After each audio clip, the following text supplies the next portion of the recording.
Right, what is going on, guys? Clutch back again with another video. Before we get into the video, I would like to say thank you for all the support. If you haven't already, drop a like, drop a comment, drop a sub. Let me know what you guys want to see in the future. I've been replying to the comments. I've seen your guys' ideas. I'm going to be working on them. I've just got some stuff planned for now, but I will be working on these videos for you guys and have them up as soon as possible. Like I said, all the comments, subs, it really helps. I really appreciate it. And if you haven't subbed, like I said, make sure you sub, because a lot of the viewers that watch my videos are not subscribed, so it would really help out, okay? So, we are just going to get straight into these tactics, alright? So, we are using the press after possession loss. Now, for me, it is the best way to press the ball outside of using the constant press. But if you use that, then you don't really get a lot in terms of defensively. I find the constant press also melts your player's stamina to a point where it can become pretty unplayable after a half. So I do find press after possession loss is the best balance. It is a very attacking style of playing because you're trying to press up the pitch. So if you are a bit more of a maintain possession, slower pace kind of player, you may struggle with it. But I would suggest giving it a go because it would really help. Now, width is on 50. Now, this is much higher than I have been using regularly.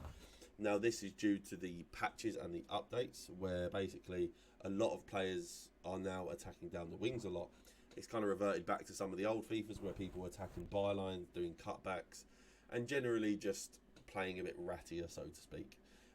So the 50 width is just purely to help mark people down the lines. It does open a few more gaps up in the centre of the defence, but these are the risks you take when you're trying to defend certain things, alright?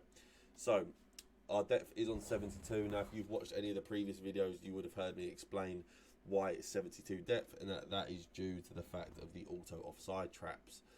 Now, obviously, offside traps are a thing that are very broken in the game. You can spam them individually, like manually, if you want to, but I find the auto offside traps they're just a lot more consistent, and they use them pretty well. Like, there are sometimes it looks a bit silly, but it does work. It does keep the team high up the pitch, and it stops them from attacking. The build-up play is unbalanced.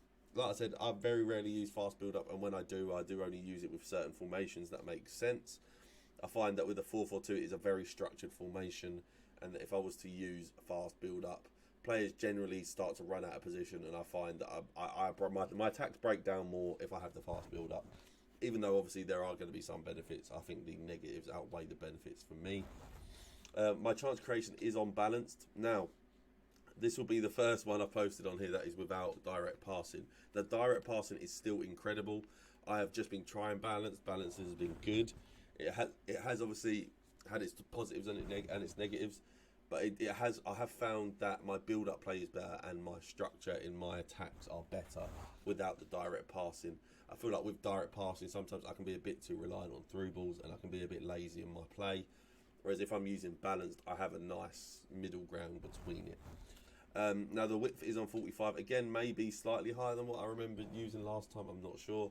I don't have the width too high because, like I said, I like to have my wingers reasonably narrow so they get involved with the attacks, make good runs, and just generally link up a lot better. I find that if I have it too high, my wingers in this formation stay way too wide and they don't get involved enough. So that is why it's on 5. Players in the box is on 5 because, like I said, that's generally just your 2 attackers making the in the box runs alongside maybe your wingers at the back post and maybe a midfielder every now and then. But I do like the fact of having my midfielders generally being outside the box so I can reset play if I find myself in a tough position. My corners is on 2. That's just my standard. I find it to be a bit better defensively, and with the corner glitches being removed, 3 just isn't necessary anymore. This is how the team is set up. Obviously, Neymar left striker, Mbappe right striker, Lundberg, Kiel, Paqueta and Blanc, and then with the back line and goalie. So, I do have both of my strikers unbalanced. Now, in the past, I have had them on getting behind, but I do find that without the direct passing on, I'm then playing for a bit more of a structured build-up kind of level of play compared to maybe trying to break the lines. So I thought get in behind makes sense, like taking it off, and I felt like it has benefited.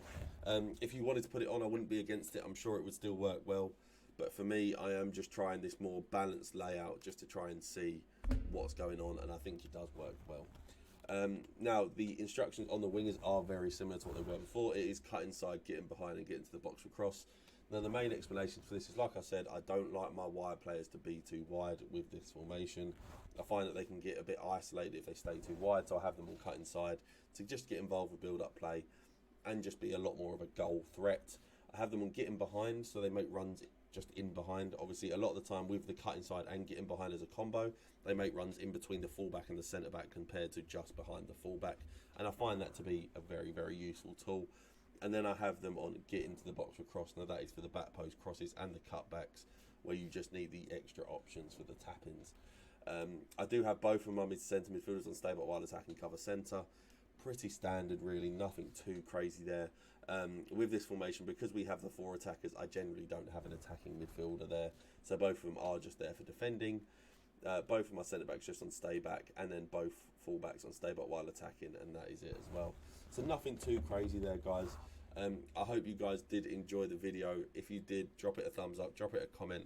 Let me know what you want to see in the future. I'd really appreciate anyone who subs, and I'll see you guys next time. Peace.